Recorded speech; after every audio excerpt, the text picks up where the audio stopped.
ನಮ್ಮ ಹುಡುಗಿಗೆ ಈಗಲೇ ನಾಚಿಕೆ. ಲೇ ಲಲಿತಾ, ನಿನ್ನ ಮಗಳು ಹೇಗೆ ನಿಂತಿದ್ದಾಳು ನೋಡು.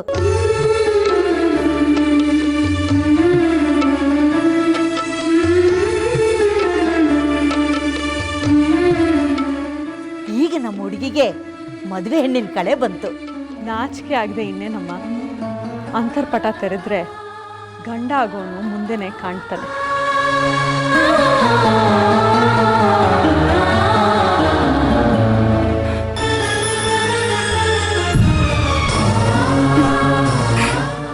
ಗಂಡನ್ ನೋಡೋದು, ಅದರಲ್ಲೂ ಅಂತರ್ಪಟ ಸರ್ಸದ ಮೇಲೆ ಮೊದಲನೇ ಬಾರಿ ನೋಡೋದು ಎಲ್ಲ ಹೆಣ್ಮಕ್ಳಿಗೂ ನಾಚಿಕೆ ವಿಚಾರನೇ ತಾನೆ.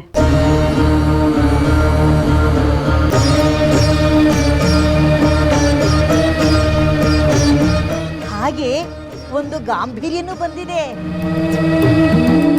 ವಿರೂಪಾಕ್ಷ ಶಾಸ್ತ್ರಿಗಳ ಮನೆಗೆ ಸೊಸೆಯಾಗಿ ಹೋಗುದು ಅಂದ್ರೆ ಸುಮ್ಮನೆನಾ?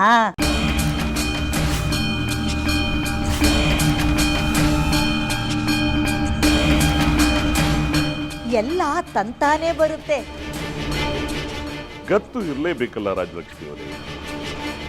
ಯಾಕೆಂದ್ರೆ ಮುಂದೆ ನನ್ನ ಮಗನ ಪಳಗಿಸ್ಬೇಕಾಗಿರೋದು ನಿಮ್ಮ ಮೊಮ್ಮಗಳೇ ಅಲ್ವೇ?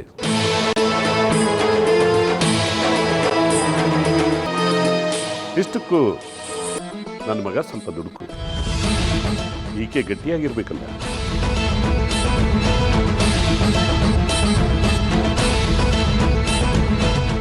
ನಮ್ಮ ಹುಡುಗ ಪಳಗೋನಲ್ಲ, ಪಳಗ್ಸೋನು.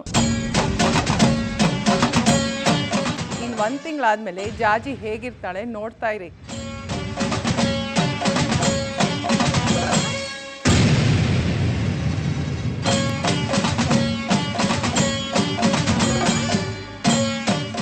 ಚಂದ್ರಾಧರನ ಅರ್ಧಾಂಗಿ ಅನ್ನೋದಕ್ಕೆ ಅನ್ವರ್ಥವಾಗಿರ್ತಾಳೆ.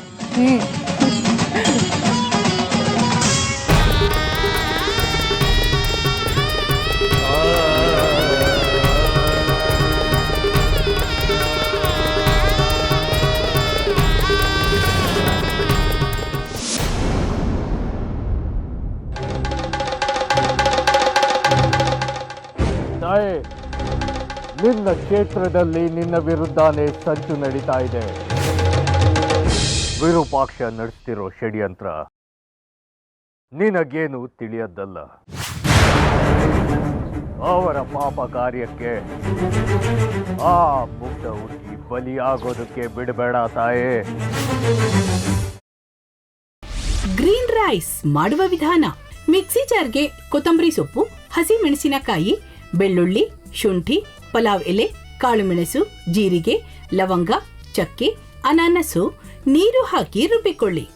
ಒಂದು ಪ್ಯಾನ್ಗೆ ಎಣ್ಣೆ ಹಾಕಿ ಅದು ಕಾದ ಮೇಲೆ ಜೀರಿಗೆ, ಈರುಳ್ಳಿ, ಕರಿಬೇವು ಹಾಕಿ ಹುರಿದು ರುಬ್ಬಿದ ಮಸಾಲ, ಉಪ್ಪು, ಅನ್ನ ಹಾಕಿ ಮಿಕ್ಸ್ ಮಾಡಿ. ಒಂದು ಚಿಕ್ಕ ಪ್ಯಾನ್ಗೆ ತುಪ್ಪ, ದ್ರಾಕ್ಷಿ, ಗೋಡಂಬಿ ಹಾಕಿ ಹುರಿದು ಕಲಸಿದರೆ ಗ್ರೀನ್ ರೈಸ್ ಸವಿಯಲು ಸಿದ್ಧ. ಅವಳು ಕೇಳೋ ಹಾಗಿದ್ದಿದ್ರೆ ಎಲ್ಲ ಯಾವತ್ತೋ ಸರಿ ಹೋಗ್ತಾ ಇತ್ತು.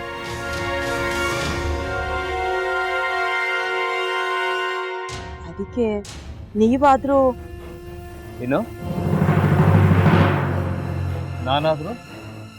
ನಾನಾದ್ರೂ ಏನತ್ತೆ?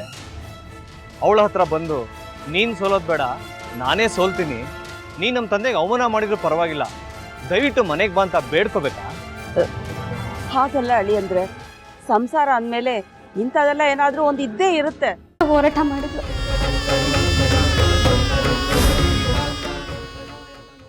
ಮಧುವಂತೆ ಅಕ್ಕನ ನ್ಯಾಯ ಸಿಗುವವರೆಗೂ ನನ್ನ ಮದ್ವೆನೆ ಮಾಡ್ಕೊಳ್ಳಲ್ಲ ಅಂತ ಪಣ ತೊಟ್ಟು ಕೂತಿದ್ಲು. ನಿನ್ನ ಪ್ರಾಣನೇ ಇಟ್ಕೊಂಡಿದ್ಲು ಕಣೆ ಅಕ್ಕ.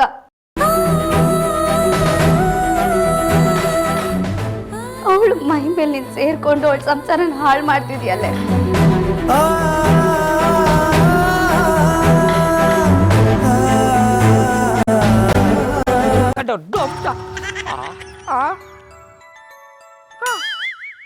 ಇದ್ಯಾವುದಪ್ಪ ಹೊಸ ನಂಬರಿಂದ ಫೋನ್ ಬರ್ತದೆ? ಆ ಫೋಟೋ ತಗೊಂಡವೇನಾದ್ರು ಬೇರೆ ನಂಬರಿಂದ ಮಾಡಿರ್ಬೋದಾ? ತೊಂದರೆ ಇಲ್ಲ, ಎತ್ತು ಬಿಡು. ಹಲೋ, ಏಯ್ ಪಟ್ಟಾಪಟ್ಟಿ ಚಡ್ಡಿ ಬನಿಯನ್, ಏನೋ ಮಾಡ್ತಾ ಇದ್ಯಾ? ಶಿವನೇ ಶಂಭುಲಿಂಗ, ನಿನ್ ಜೊತೆಗೆ ಮಾತಾಡ್ದವನೆಲ್ಲಪ್ಪ. ಅಲ್ಲ ಶಿವ, ಯಾಕೆ ಹಿಂಗೆ ಫೋನ್ ಮಾಡಿ ನಂಗೆ ಜಂತುಳ ಬಿಡ್ತಾ ಇದೆ. ಏಯ್ ವಾಯ್ಸ್